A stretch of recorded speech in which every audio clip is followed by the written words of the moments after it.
So we're just getting ready for our next Astrology Circle.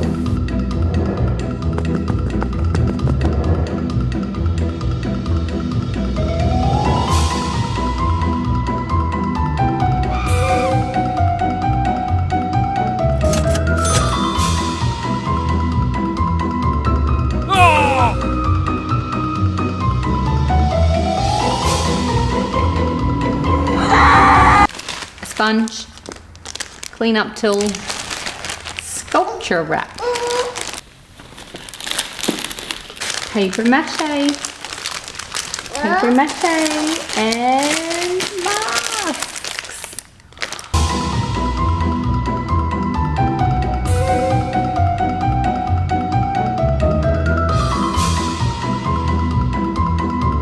The eyes are a little bit small, so I need some scissors. Okay, so only one of us can talk at a time. Oh, it's going to be you. So for this Astrology Circle, we're going to be focusing on Scorpio season. The Sun will move into Scorpio next Thursday, but we already have Mercury and Venus in Scorpio now. And I love to think of when Mercury is in Scorpio, I really think of the magician. And it can be that loving magician or wizard that we all know from Lord of the Rings, like Gandalf, or it can be the evil magician, Dr. Evil.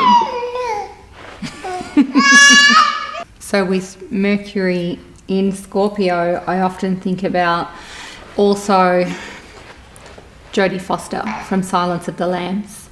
You know, she was a psychologist and had a really deep interest in what motivated criminals to do the things they do. With Venus in Scorpio, we're really looking at the femme fatale, and I think of Angelina Jolie just in her daily life, particularly in her younger years, and how she sort of stole Brad Pitt, who was a married man, which she knew of. Yeah. And also, when I think of Venus in Scorpio, I'm also thinking of Balbo, the belly goddess. And why is she the belly goddess? Because she is the goddess that will make you laugh so hard that you throw your head back and show all your teeth and your belly shakes with laughter. There is no masks here when Balbo, the belly goddess, is around. She's the dirty goddess.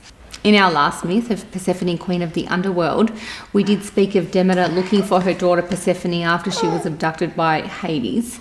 And we forgot to mention one small little part. When Demeter had given up all hope of finding her daughter Persephone, she sat down by a well, covered in mud, dreadlocks in her hair from her long weary search. And when all hope was lost, along came Balbo, the obscenity goddess. Instead of having eyes, she has nipples for eyes, and for her mouth, she has a vulva. She comes along in a way to...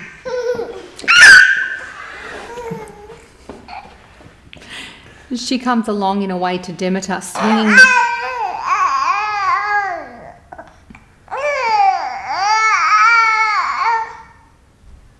She comes along to Demeter in a way, swinging her hips that indicates sexual intercourse.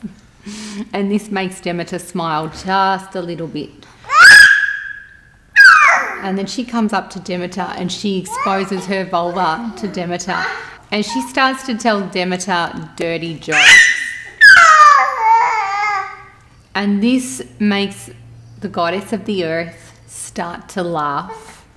And through that laughter, it becomes a sacred sexuality in a sense, because it makes us laugh when we feel like there's no hope left. You know, dirty jokes, dirty stories. So this is a little bit of Mercury and Venus in Scorpio as well.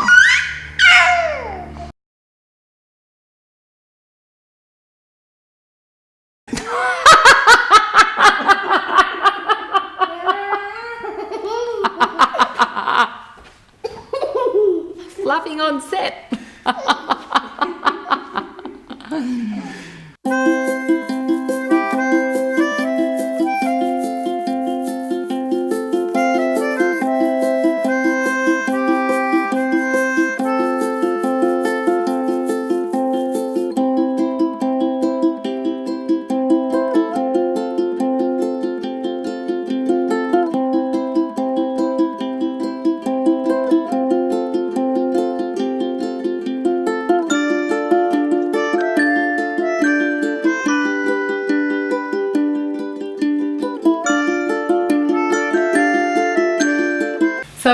another room just so I can clear my thoughts from all the background noise there. I wanted to share with you for our next Astrology Circle, we're making a mask.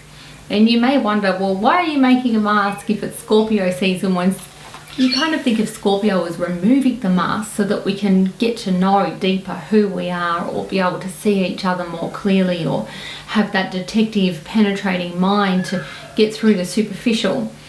In the early centuries, when they used to perform plays in the Greek culture, the Greek mythology was presented on stage and the characters often wore masks.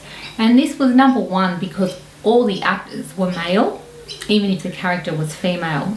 And they did this because they needed really big people on the stage to be seen by the people up the back of the theatre. And number two, if you're sitting up the back of the theatre, you can't really see the emotion on the actors' faces. So what they did was they created masks with the emotion on the mask. And so that's what we're aiming to do. And that very much relates to Scorpio, because Scorpio is all about intensity and also emotion. So I'm not going to give it away as to the character that I'll be, but I do want to share with you the making of the mask. And that's perfect with Venus in Scorpio, because we're bringing our creativity, Venus, into this way of creating a mask to give depth and intensity to the emotion. So it's been over 24 hours and it's the next day, and our masks are dry. So Rhett needs to plaster his on top of the air drying clay, and I need to sandpaper mine and start painting.